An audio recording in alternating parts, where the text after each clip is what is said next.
Assalamualaikum warahmatullahi wabarakatuh.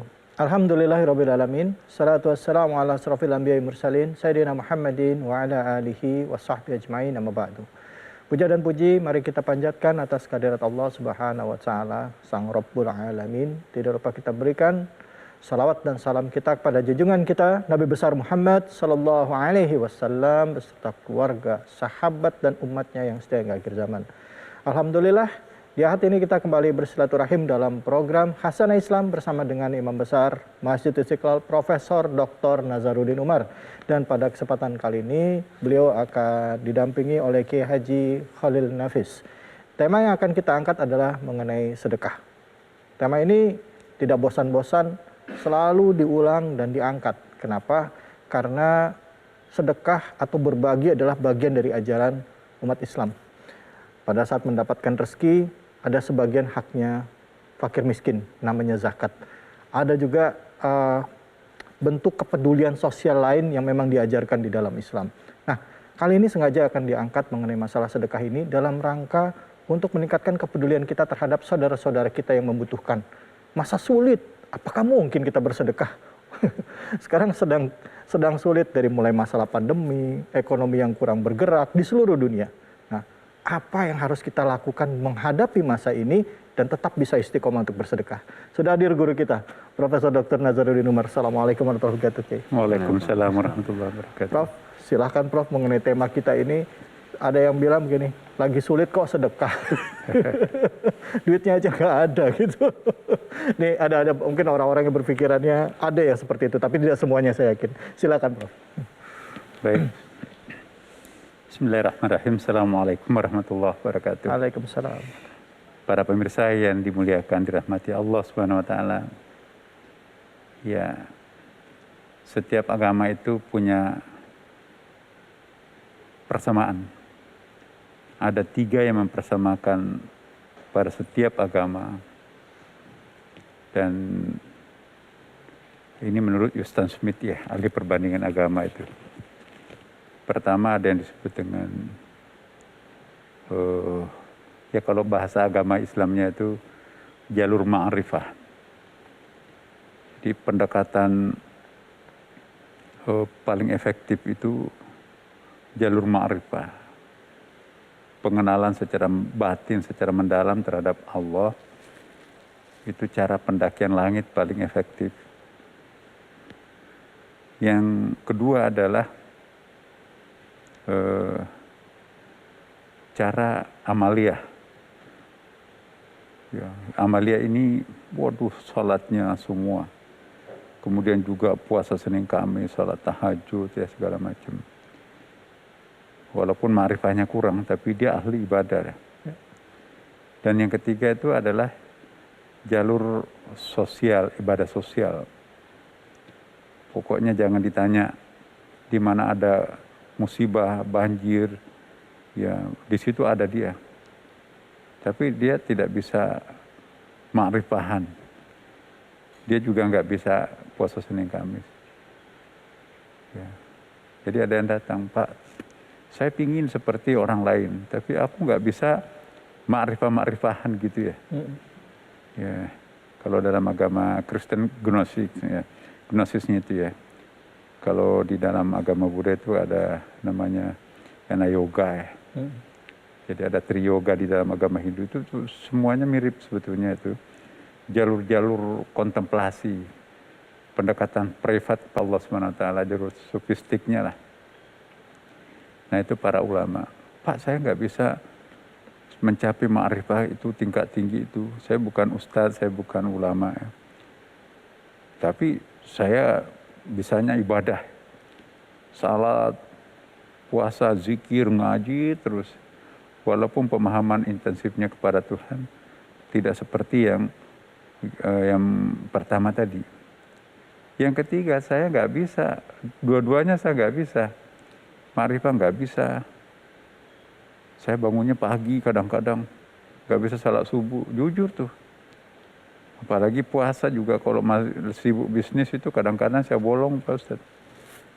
Jadi gimana dong? Ya, kita tanya, bisanya apa? Ya, karena kan profesinya cari uang. Ya. Nah, di mana ada bangunan masjid, saya pasti akan bantu. Setiap proposal yang masuk, kami tidak pernah pulang kosong. Di mana ada banjir, perlu bantuan, kami hadir. Ya. Jadi ini kan jalur menuju langit juga kan. Tidak bisa kita memandang enteng orang lain. Misalnya profesinya seorang ulama atau tarekat. Nggak boleh melecehkan orang lain sebab anak tangga menuju langit itu bukan cuma satu. Ya. Silahkan pilih anak tangganya masing-masing tanpa harus menafikan keberadaan anak tangga yang lain. Nah, salah satu poin yang kita bicarakan hari ini adalah anak tangga yang ketiga itu. Termasuk sedekah kan. Ibadah-ibadah sosial itu. Agama apapun, entah itu Hindu, Buddha, Katolik, Protestan, Konghucu, Islam, dan kalau ada agama lain di Indonesia, pasti ketiga-tiganya ini. Ya, bahkan di list oleh Houston Smith itu ada lebih 10 besar, ada 10 besar agama dunia, itu semua memiliki kesamaan. Ya, ada pendekatan gnosisnya, ma'rifahnya, ada pendekatan amaliyahnya, ibadahnya, ada pendekatan social activity-nya kan, charity-nya itu. Nah, charity atau ibadah sosial ini sangat penting juga. Karena kalau kita baca surah Al-Ma'un, itu kan kriteria untuk mengukur keberagamaan seseorang. Ara'aital ladzi yukadzibu biddin, itu penting tuh. Karena kaidah tafsir mengatakan apabila ada suatu surah diawali dengan kalimat bertanya, itu pertama ayat itu sangat aktual. Sangat aktual, selalu diperlukan petunjuknya ayat itu. Yang kedua itu yufidu ta'kid, itu serasi poin juga. Ayat itu sangat penting untuk kita dalami, kita baca, kita ambil hikmahnya. Ara'aital ladzi yukadzibu biddin, tahukah kalian siapa yang mendustakan agama? Tahukah kalian siapa yang beragama secara kamuflase, bohong-bohongan? Artinya kalau sekarang, tahukah kalian siapa yang beragama secara percuma? Ya kan? Fadzalikal ladzi yad'ul yatim. Ya, ma makna yatim indal lisanul Arab itu kan dalam kamus bahasa Arab yang paling tebal tuh. 12 jilid. Al-yatim yani al-inqita' 'an syai'. Adanya keterputusan antara sesuatu dengan sesuatu yang lain. Jadi nggak ada rasa gitu ya. Nggak ada chemistry, itu sebetulnya yatim tuh. Maka itu rumah yang ditinggalkan penghuninya dalam lisanul Arab disebutkan baitun yatimun, itu yatim. Ya. Kemudian juga orang yang belum punya pasangan. Nah, belum punya suami atau istri, itu juga yatim. Itu perlu mak comblang tuh. Itu penting itu. Bahkan ada qaul yang mengatakan orang profesi mak comblang itu sama dengan membangun masjid. Bayangkan orang tidak jadi berzina karena dipromosikan tuh ke jenjang perkawinan, itu pahalanya besar ternyata. Masya Allah, ya. Ya kan. Nah, ini yang perlu fadzalika ladzi yad'ul yatim. Jadi kita anisya di situ kan. Nah, siapapun yang memerlukan perhatian itu juga yatim. Tapi itu menurut bahasa. Kalau menurut syariah, fikih terutama ya, anak yang ditinggal mati oleh bapaknya, itu definisi Timur Tengah itu. Karena di sana kan sangat androcentris ya, sangat laki-laki ya, male dominated society, sangat ditentukan laki-laki. Jadi kalau bapaknya pergi atau berpulang, itu memang betul fatal bagi suatu keluarga kan. Tapi mungkin kalau kita di Indonesia, masyarakatnya agak kebilateral ya kan, tidak terlalu androcentris. Justru rasa yatim itu mungkin muncul pada saat ibu itu meninggal, karena kan di Indonesia itu kan yang paling intensif mengurus anak itu adalah ibu malah. Nah, jadi yatim ini bisa jadi ada definisi kulturalnya, ada definisi fikihnya kan. Fikih itu kan interpretasi kultural terhadap syariah. Interpretasi kultural terhadap Quran dan hadis. Nah, kalau kita punya special culture juga di Indonesia, kita juga punya culture right ya, hak budaya untuk memahami Quran berdasarkan realitas sosial masyarakat kita kan. Ya. Nah dengan demikian definisi yatim itu juga bisa bergeser berdasarkan kepentingan atau maqasid syariahnya itu kan. Ya. Mungkin Adinda nanti bisa memberikan elaborasi majelis ulama ya.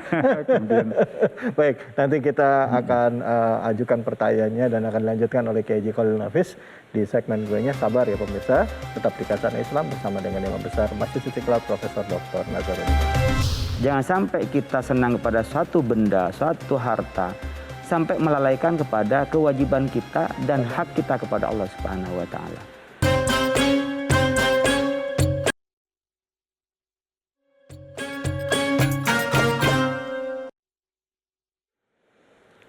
Orang yang tidak mau berbagi dengan anak yatim, dengan orang miskin, didefinisikan sebagai pendusta agama. Di dalam Al-Quran disebutkan.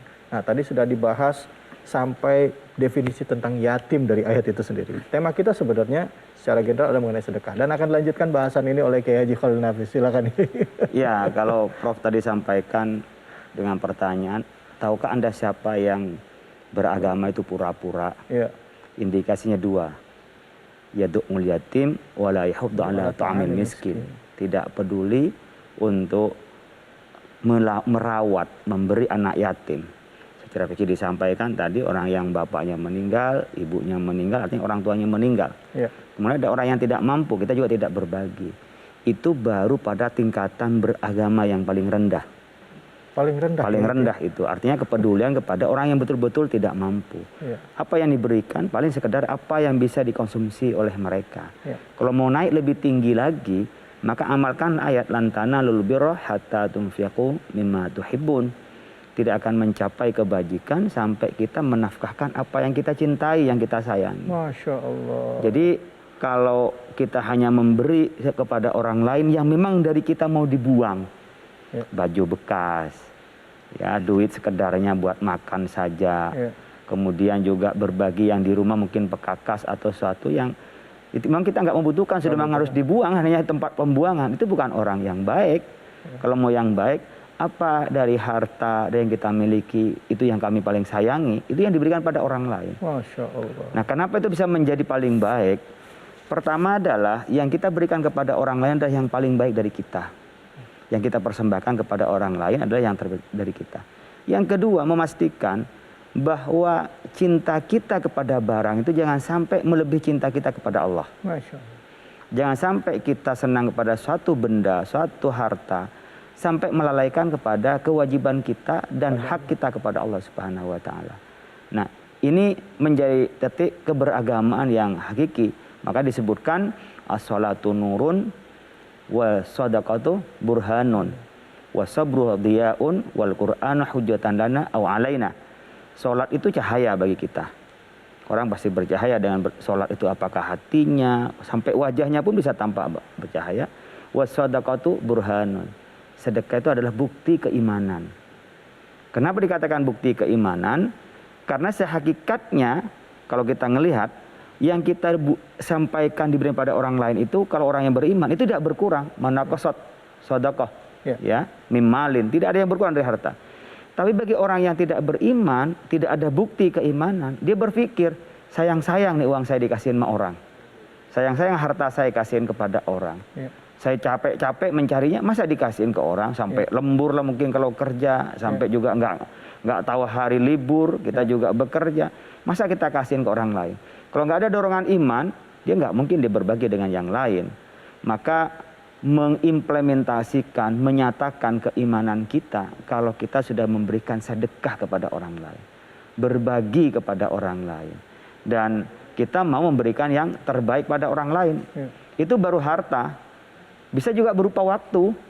Kan ada yang kita berikan kepada orang lain, bisa yang sifatnya harta, bisa yang sifatnya non harta, maknawi. Ya, yang sifatnya umpamanya tidak harta. Kalau di harta sendiri kan bisa kita lihat ada yang zakat itu mandatori. Mau tidak mau sepelit-pelit orang yang ngeluarin zakat. Ya. Berbagi dengan yang lain. Tapi setelah itu kalau Anda benar-benar menyatakan imannya, banyak pilihan. Bisa infak, bisa sedekah, bisa wakaf. Ya. Ketika kita infak, apapun yang kita infakkan kepada orang lain, termasuk kepada istri kita, anak kita itu sedekah Masya Allah. yang diinfakkan.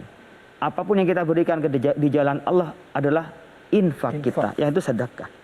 Nah, Al-Quran sering menyebut sedekah untuk makna zakat, makna infak, dan makna wakaf. Itu sering menyebut dengan sedekah. Ya, khudh min amwalihim sedekatan. Jadi khudh min amwalihim itu sedekah itu di sana adalah zakat. Jadi kita memang mau tidak mau antara kita ini tidak bisa hidup sendiri. Ya. Madaniyun bitab'i ijtima'iyun bitab'i, kata Ibnu Khaldun.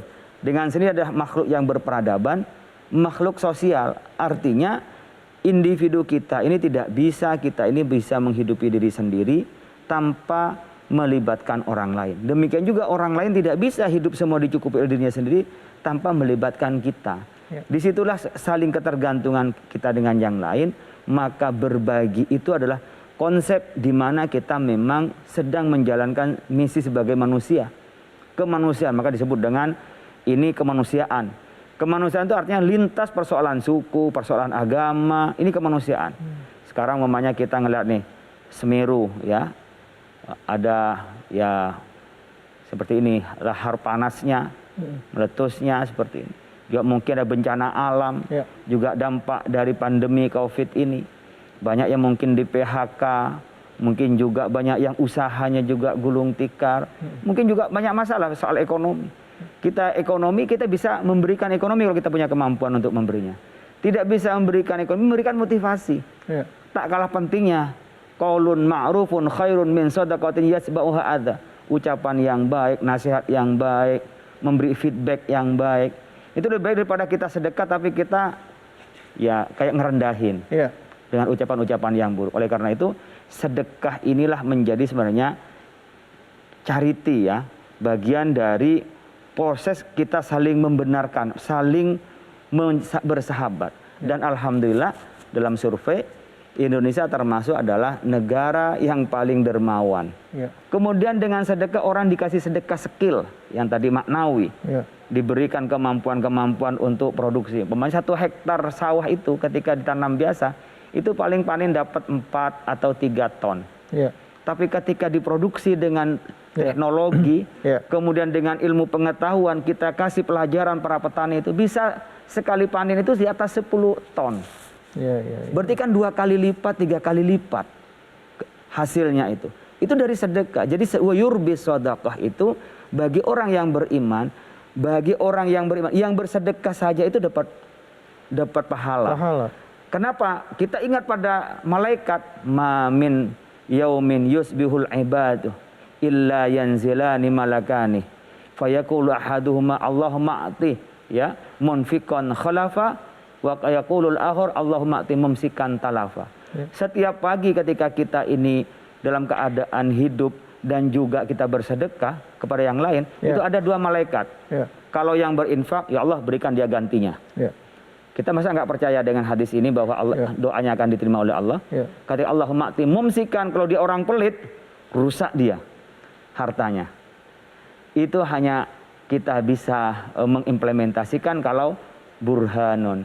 Dia menyatakan terhadap keimanannya. Tadi Prof. Nasar sampaikan, aro'aital ladzi yukadzibu biddin fadzalikal ladzi yad'ul yatim wa la yahuddu ala ta'amil miskin. Jadi kelipatan-kelipatan realisasinya itu nyata di kita. Ya. Cuman kita kadang-kadang kurang percaya sebelum ada buktinya.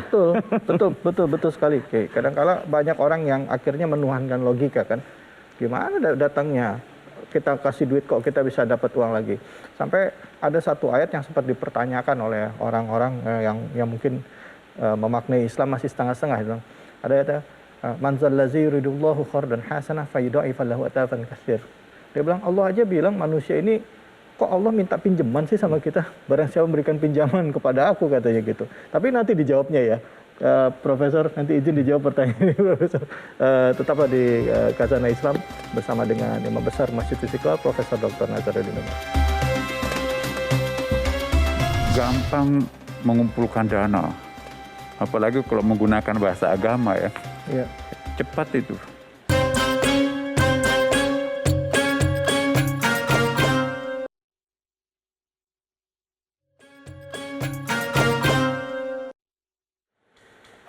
kita akan bahas mengenai sedekah lebih dalam lagi nih. Kalau secara umum yang kita pahami, setiap sedekah diyakini akan dapat kebaikan.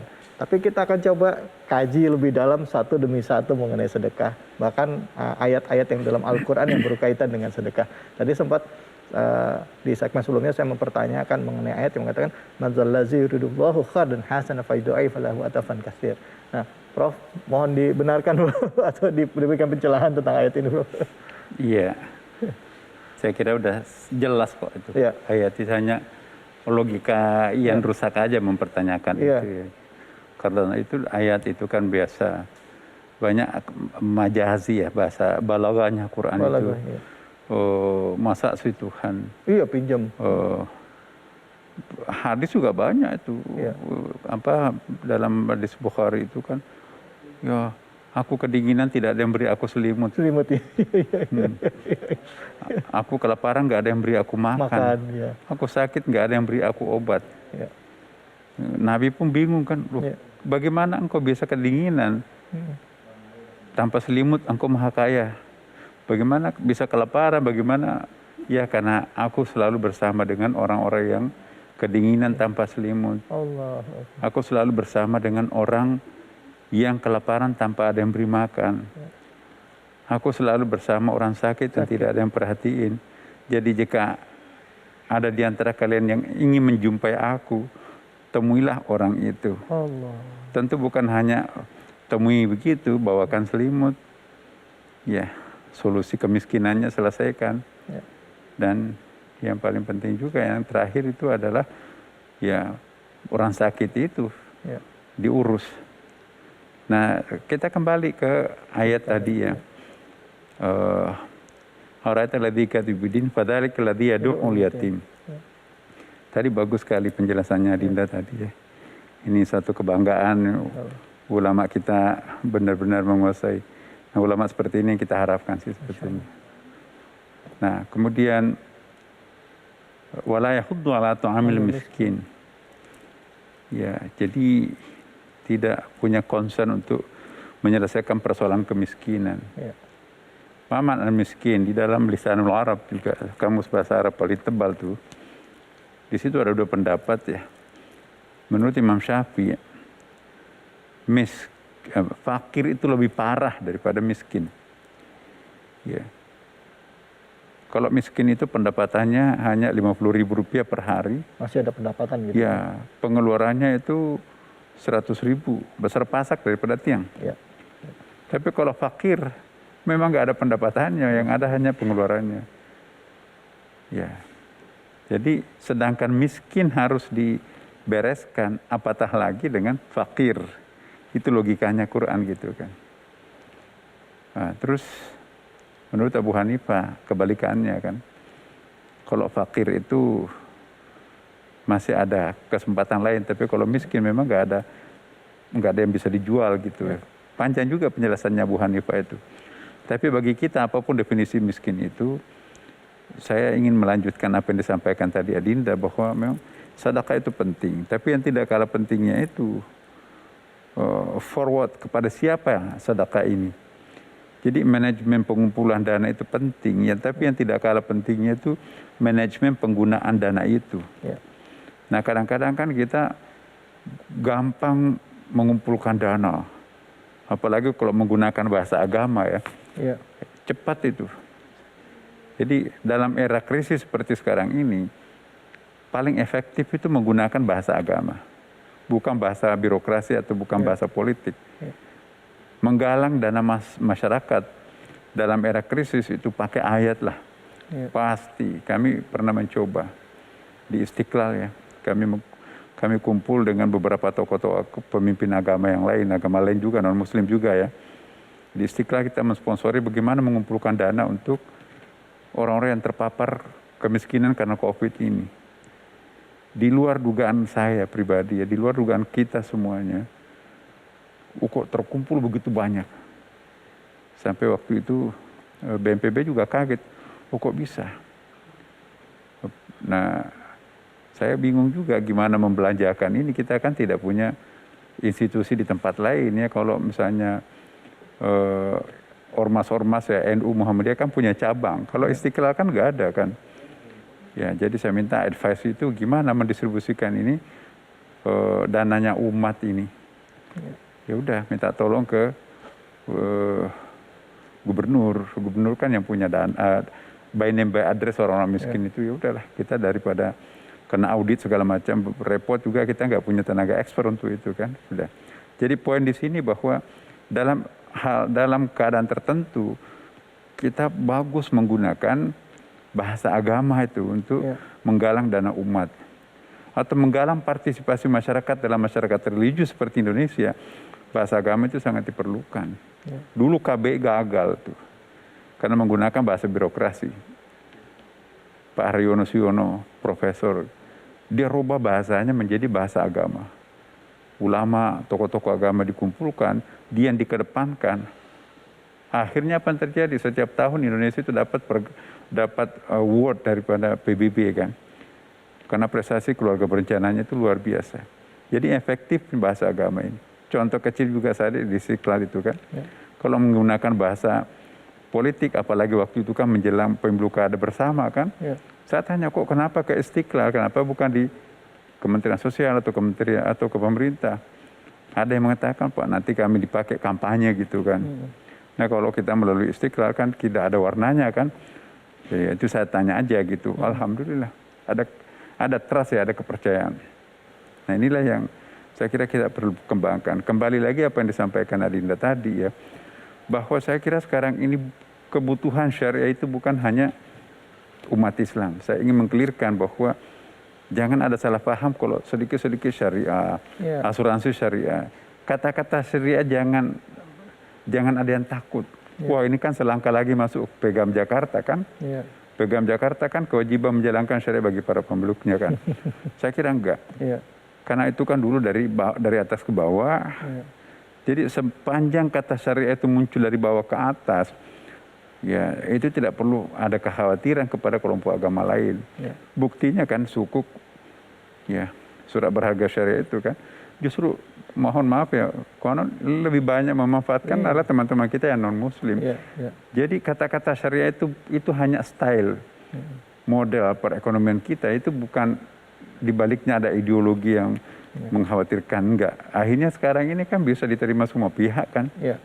Bahkan saya ingat betul ada suatu pernyataan Paus Benediktus ya yang sudah wafat sekian ya sebelum dua Paus sekarang ini kan, itu ditulis oleh majalah Vatikan, Le Osservatore namanya itu.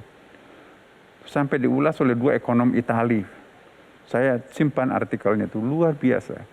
Statement Paus yang orang nomor satunya Katolik itu ada statementnya begini. Penyebab krisis kita, krisis perbankan di dunia barat sekarang ini, krisis moneter waktu itu kan, itu kan karena terlalu banyak kita mengeksploitasi manusia. Sudah waktunya kita kembali untuk belajar kepada ekonomi Islam, ekonomi syariah. Saya juga kaget, Paus Benediktus itu sangat bagus memahami konsep mudharabah dan musyarakah. Jadi kalau mudharabah, musyarakah itu seperti penjelasannya tadi disampaikan Adinda tadi, itu tidak akan pernah merugikan siapapun. Karena saling mengontrol dan saling terlibat. Profit share ya kan, untung sama untung, rugi sama untung. Jadi itu sangat adil. Sangat adil. Maka itu rekomendasi artikel itu, ya kita jangan malu-malu untuk meniru konsep ekonomi syariah. Karena itu lebih humanistik. Nah, saya simpan artikel Paus ini. Nah, saya kira ini perlu untuk kita semuanya bahwa kalau kita bicara tentang ekonomi syariah, apalagi sedekah tadi, itu sangat bagus. Bukan saja untuk kita sebagai umat Islam, itu kan universal kok. Seperti statement awal saya tadi, bahwa sedekah itu adalah pembicaraan universal untuk semua agama kan. Baik Prof, terima kasih banyak. Kita akan bahas lagi. Tadi Prof menyampaikan bahwa untuk pendistribusian ini masih jadi PR bagi kita. Untuk tahu kepada siapa kita distribusikan dana zakat. Dan juga tadi adalah bahasan mengenai ekonomi syariah sebagai kekuatan besar yang akan menunjang ekonomi umat ke depannya. Artinya kita akan pertajam lagi dari konsep muqasid syariahnya misalnya nanti dari setiap pergerakan ekonomi yang menggunakan keuangan syariah itu. Nah, ada satu pertanyaan, Prof. Ada ketidakpercayaan di antara umat Islam sendiri mengenai lembaga zakat atau sodako. Artinya begini, lebih senang saya bayar zakatnya atau sodako saya ke masjid aja deh. Belum menjadi pilihan untuk membayarkan zakat ke badan amil zakat atau badan resmi untuk menerima zakat dan sodako. Tapi nanti kita bahas gitu, karena ada permasalahan-permasalahan, bahkan ada orang yang mengumpulkan dananya secara individual. Artinya mungkin tokoh-tokoh tertentu, ayo kumpulin dana di sini, tapi pertanggungjawabannya bagaimana? Nah, bagaimana itu di dalam Islam memandang hal tersebut? Kita bahas lebih dalam lagi di Khazanah Islam bersama dengan Imam Besar Masjid Istiqlal Profesor Dr. Nazaruddin Umar. Kalau kita sebagai umat Islam itu jangan hanya pengeluarannya terhadap agamanya hanya zakat. Ya.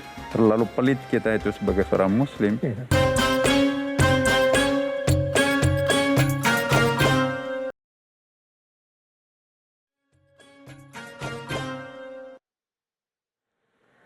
Mengumpulkannya mungkin tidak terlalu sulit, tapi mempertanggungjawabkan dana yang diberikan kepada kita ini jadi satu hal yang besar gitu, karena ini amanah gitu.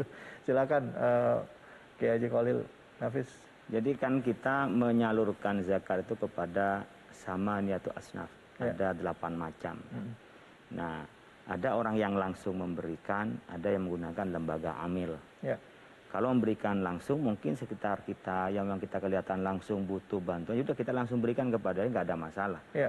Tapi kalau kita tidak bisa melihat langsung dan kita tidak ada kesempatan langsung atau tidak ada interaksi langsung, maka sebaiknya kepada lembaga amil zakat, Ya. badan zakat nasional, badan amil zakat nasional, atau lembaga las-las yang lain yang ada di bawah. Ya.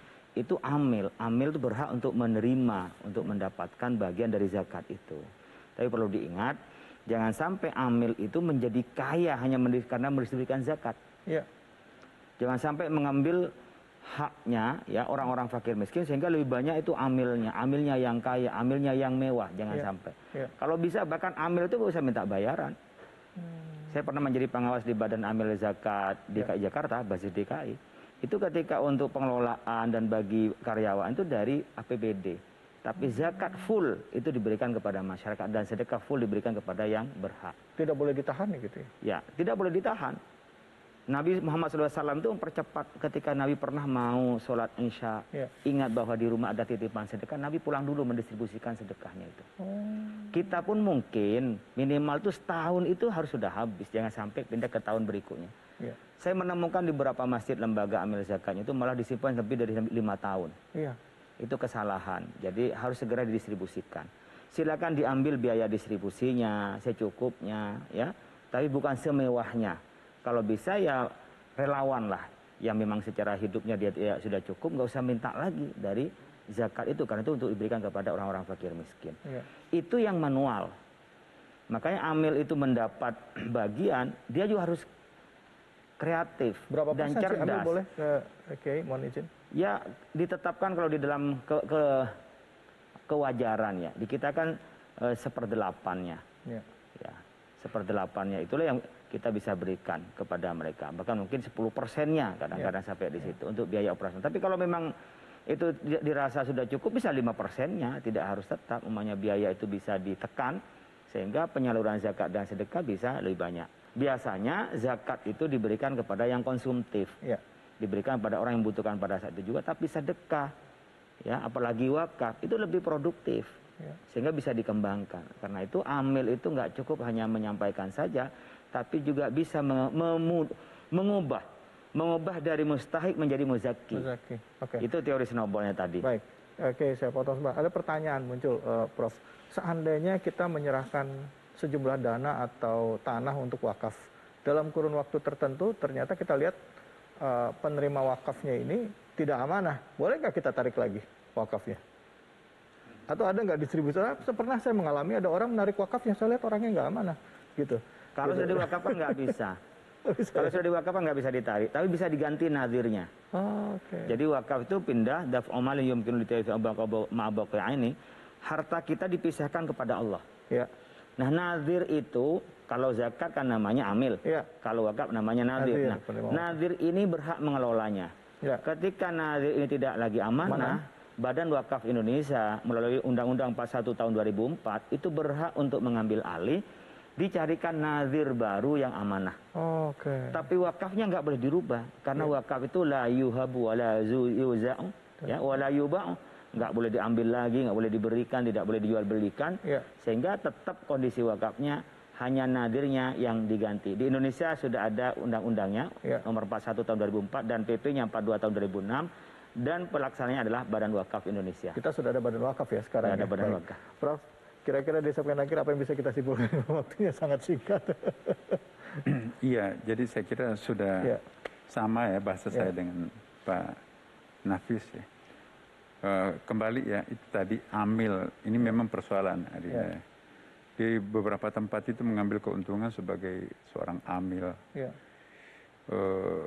Dan itu jangan lupa bahwa asnafnya itu benar-benar harus disiplin. Maka itu auditor itu pun tidak boleh auditor publik biasa ya, harus auditor syariah kan. Yang tahu bahwa teori zakat itu seperti apa. Boleh jadi pertanggungjawabannya itu oke menurut akuntan publik ya kan.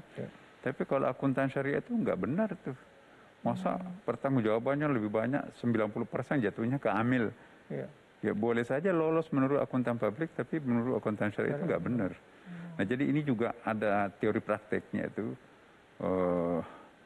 Harus memang betul-betul ada buku zakat sekarang banyak sekali. Jadi soal zakat juga. Cuma saya ingin, ini kalau boleh kita menyimpulkan ya. Sebelum menyimpulkan, kalau kita sebagai umat Islam itu jangan hanya pengeluarannya terhadap agamanya hanya zakat. Terlalu pelit kita itu sebagai seorang muslim. Kalau pengeluaran kita, belanja agama kita itu cuma zakat. 2,5%. Bayangkan ya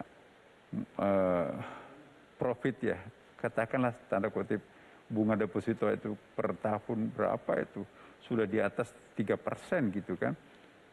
Masa bunga deposito lebih besar daripada yang kita seharusnya keluarkan cuma 2,5%. Jadi pelit banget kita. Maka itu dalam Islam itu kan pundi-pundinya itu bukan hanya zakat. Bahkan saya pernah mengatakan penggunaan kata zakat pada masa Nabi itu tidak populer. Quran pun juga seperti yang disampaikan tadi, khudz min amwalin sedekah. Ya kan sedekah itu untuk zakat. Kenapa enggak khudz min amwalim az-zakah? Karena zakat itu pelit banget itu. Ya. Kata-kata zakat itu banyak menggunakan istilah sedekah. Nabi, hadis Nabi pun juga sedekah. Kenapa? Karena jangan pas-pasan dengan zakat ya. Ada lebihin sedikit lah. Nah kelebihannya itu bisa dipakai. Nah kalau hanya full zakat, coba pernah saya mempertanyakan sebuah iklan di TV. Saya tanya berapa iklannya per bulan ini. Per bulan. Itu 7 miliar. Masya Allah. Saya katakan dari mana? Dana untuk beriklan di TV itu posnya dari mana? Dari zakat masyarakat. Hati-hati loh. Nggak ada asnafnya iklan kan? Nah, ya udah nggak pernah lagi itu. Jadi kita nggak bisa. Yang mengelola amil zakat, amil itu harus tahu. Amil itu kan dalam bahasa Al-Quran itu amil itu adalah pekerja profesional. Kalau pekerja tidak profesional itu biasanya menggunakan fa'il. Jadi kata amil dalam Quran itu positif, profesional. Tapi kalau negatif atau sembrono itu fa'al. Alam tara kaifa fa'ala rabbuka itu negatif connotation. Wa amilus salihati itu pasti yang positif. Jadi yang bisa jadi amil itu adalah memang betul-betul ngerti agama, bukan hanya karena kepala desa, bukan hanya karena dia kepala struktural di situ kan, betul-betul harus yang ngerti itu. Nah, jangan sampai nanti pembagiannya itu kurang pas, itu bahaya tuh. Jangan-jangan makan api neraka kan. Kita kumpulkan zakat orang baru kita pakai untuk sebanyak-banyaknya. Ya pakai rumah dinas, pakai kendaraan mewah. Itu belum masuk bagian amil pribadinya sendiri. Jadi hitung-hitungan nanti jangan-jangan lebih 50%. Maka itu saya lebih percaya, lebih baik kita salurkan zakat kita itu kepada lembaga-lembaga formal. Misalnya Basnas ya kan, Basnas. Ya, ada kasus tuh. Kenapa Abu Bakar pernah memerangi pembayar zakat? Itu bukan karena dia nggak bayar zakat. Dia bayar zakatnya langsung kepada masyarakat. Akhirnya Baitul Mal kosong. Belanja negaranya habis. Nggak bisa kan roda pemerintahan jalan tanpa dana kan. Maka itu konsep perang Abu Bakar terhadap zakat, pembayar zakat, itu bukan karena nggak ada yang bayar zakat, enggak. Mereka bayar zakat tapi tidak melalui institusi Baitul Mal, dia over langsung, akhirnya negara kehabisan ongkos untuk mengurus negara. Nah itu kalau kita baca sejarahnya seperti itu. Selama ini kan kita ini perangi pembayar zakat yang tidak bayar zakat. Bukan, dia bayar zakat kok, cuma langsung. Kenapa nggak menikah? Rasulullah sudah wafat katanya. Jadi ya tadi itu unsur kepercayaan. Ya Allahu alam. Tapi poinnya bahwa sedekah ini memang harus menjadi sesuatu yang hidup dalam masyarakat kita. Ini harus menjadikan diri kita sebagai habit ya. Senang sekali membaca 20 negara paling sosial di dunia ini. Indonesia itu papan atas lah ya. Cuma persoalannya tadi itu pendistribusiannya kemana. Nah kalau analisis ekonomi zakatnya belum sedekahnya yang lainnya, itu Indonesia itu bebas dari kemiskinan kalau umat Islam itu yang membayar pundi-pundinya kan, ada sedekah, ada infak jariah, ada wakaf, hibah, wasiat. Ya, belum lagi kalau dulu di tempat lain ada usur, ada humus ya kan.